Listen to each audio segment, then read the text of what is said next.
Operation सिंदूर के जरिए भारत के वीर सैनिकों ने पाकिस्तान को न केवल एक चुटकी सिंदूर की कीमत बता दी, बल्कि उसके घर में घुसकर ऐसे घाव दिए कि वो घुटनों पर आ गया और सीज फायर के लिए गिड़गिड़ाने लगा।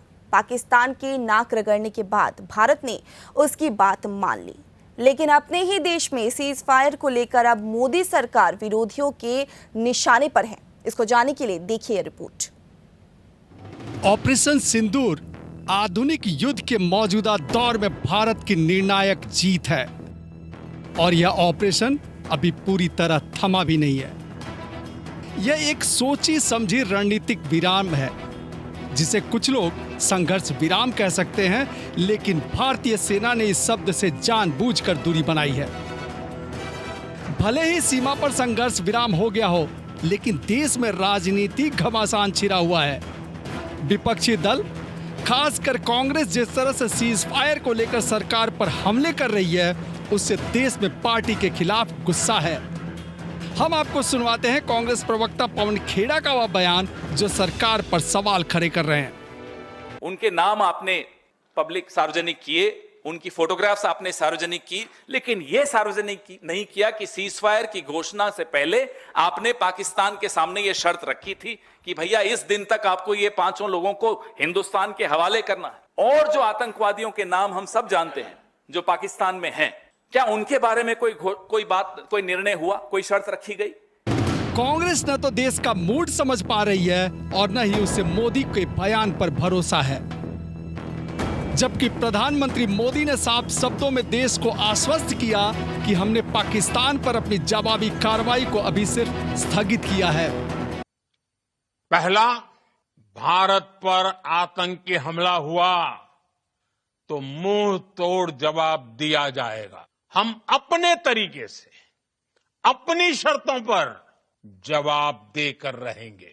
हर उस जगह जाकर कठोर कार्रवाई करेंगे जहां से आतंकी जड़ें निकलती हैं।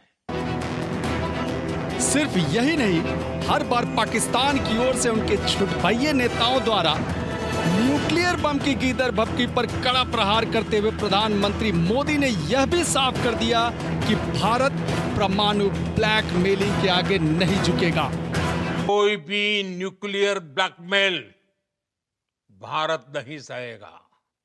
न्यूक्लियर ब्लैकमेल की आड़ में पनप रहे आतंकी ठिकानों पर भारत सटीक और निर्णायक प्रहार करेगा।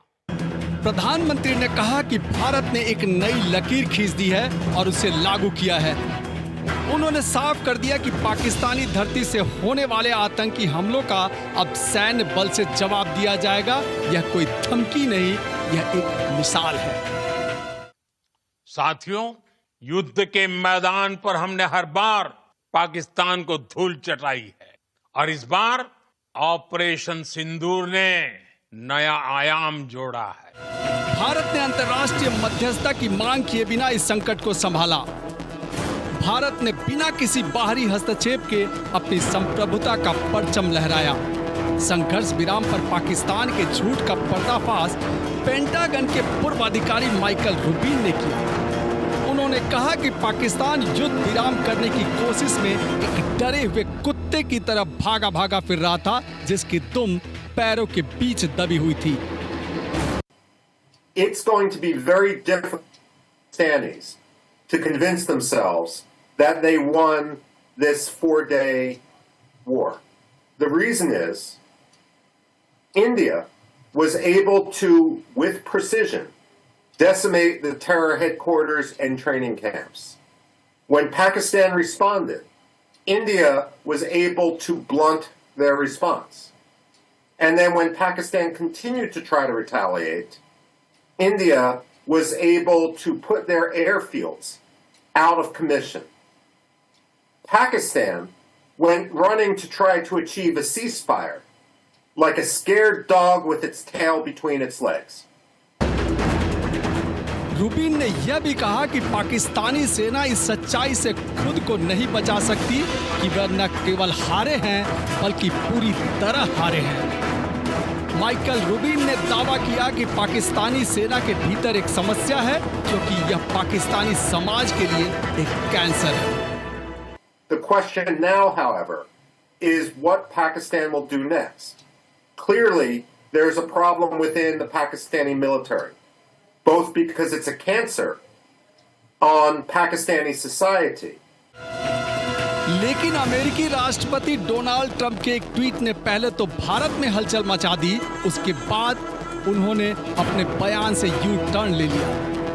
अब ट्रंप कौन सा ट्रंप कार्ड चल रहे हैं यह तो वे ही जाने। लेकिन ऑपरेशन सिंदूर का उद्देश्य कहीं कब्जा करना या शासन बदलना नहीं था। यह सीमित युद्ध था जिसे खास उद्देश्यों के लिए अंजाम दिया गया। भारत ने रणनीतिक समीकरण को बदल दिया, वह भी ऐसे युग में जहां कई युद्ध खुलेआम कब्जों या राजनीतिक उलझन में बदल जाते हैं। ऑपरेशन सिंदूर इन सब से अलग है। यह सिर्फ जवाबी कार्रवाई नहीं, भारत की ताकत का शंखनाद था। प्रतिदिन टाइम।